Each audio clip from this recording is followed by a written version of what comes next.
തിരുവാതിര മാഹാത്മ്യം.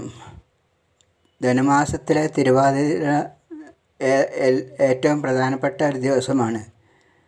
തിരുവാതിര ദിവസം നാമജപത്തോടുകൂടി ജലപാനമില്ലാതെ കഴിയുകയാണ് സാധാരണ പണ്ടുകാലത്തെ സ്ത്രീകൾ ചെയ്തിരുന്നത്.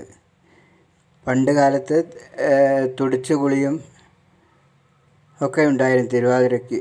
ധനുമാസത്തിലെ തിരുവാതിരയ്ക്ക്. തിരുവാതിര ഏറ്റവും പ്രധാനപ്പെട്ട ഒരു ദിവസമാണ്. ശിവനും പാർവതിയും വിവാഹിതരായത് ധനുമാസത്തിലെ തിരുവാതിരയ്ക്കാണെന്ന ഐതിഹ്യം. ശിവനെ ലഭിക്കാൻ വേണ്ടി പാർവതി തപസ് ചെയ്തപ്പോൾ കാമദേവൻ അത് മുടക്കാൻ നോക്കുകയും ശിവൻ കാമദേവനെ അമ്പെയ്ത് വീഴ്ത്തുകയും ചെയ്ത ദിവസമാണ്. അങ്ങനെ ശിവനും പാർവതിയും വിവാഹിതരായി. ശിവനും പാർവതിയും കൂടി സംഗമിച്ച ദിവസമാണ് തിരുവാതിര. അതുകൊണ്ട് തിരുവാതിര ദിവസം സ്ത്രീകൾ നോൽക്കുന്നത് നല്ല ഭർത്താക്കന്മാരെ ലഭിക്കാൻ വേണ്ടിയാണ് തിരുവാതിര നോൽക്കുന്നത്. മകേര്യം നോൽക്കുന്നത് കുട്ടികൾ നന്നാകാൻ വേണ്ടിയാണ്. നല്ല കുട്ടികളെ ലഭിക്കാൻ വേണ്ടിയിട്ടാണ് മകേര്യം നോൽക്കുന്നത്.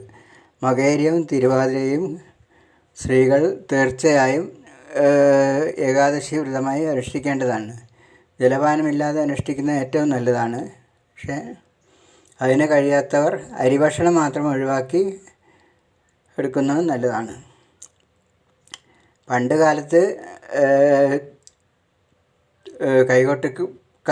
കൈകൊട്ടിക്കളിയും പണ്ട് കാലത്തെ അടുത്ത സ്ത്രീകളെല്ലാവരും പുഴയിൽ പോയി തുടിച്ചു കുളിക്കുന്നതും തിരുവാതിരപ്പാട്ട് ചൊല്ലി തുടിച്ചു കുളിക്കുന്നതും സർവ്വസാധാരണമായിരുന്നു. ഞങ്ങളടുത്തൊക്കെ കുറേ കണ്ടതാണ്. ഞങ്ങളടുത്ത പുഴയിലൊക്കെ സ്ത്രീകൾ രാവിലെ നേരത്തെ എണീറ്റ് പുഴയിൽ പോയി തുടിച്ചു കുളിക്കുകയും തിരുവാതിരപ്പാട്ട് പാടുകയും ചെയ്യുമായിരുന്നു. അങ്ങനെയാണ് വ്രതം നോൽക്കുന്നത്. തിരുവാതിര ദിവസം വെറും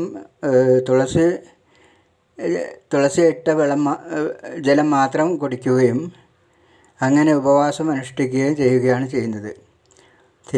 ധനുമാസത്തിലെ തിരുവാതിര ഏറ്റവും പ്രധാനപ്പെട്ട ഒരു ദിവസമാണ്.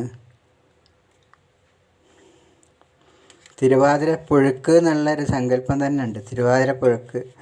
തിരുവാതിരയ്ക്ക് ചേമ്പു, പൂളി, അങ്ങനെ വാഴയ്ക്ക്, അങ്ങനെ പ്രകൃതി വിഭവങ്ങളെല്ലാം കൂട്ടിയിട്ടുള്ള ഒരു പുഴുക്കുണ്ടാക്കുകയാണ് ചെയ്യുക തിരുവാതിരയ്ക്ക്. അങ്ങനെയാണ് പണ്ട് നടന്നിരുന്നത്. നല്ല ഭർത്താക്കന്മാരെ ലഭിക്കാൻ വേണ്ടിയിട്ടാണ് തിരുവാതിര നോൽക്കുന്നത്. കുടുംബത്തിൽ സമാധാനം ഉണ്ടാകുവാനും ഒക്കെയാണ് തിരുവാതിര നോറ്റിരുന്നത് പണ്ട് കാലത്ത്.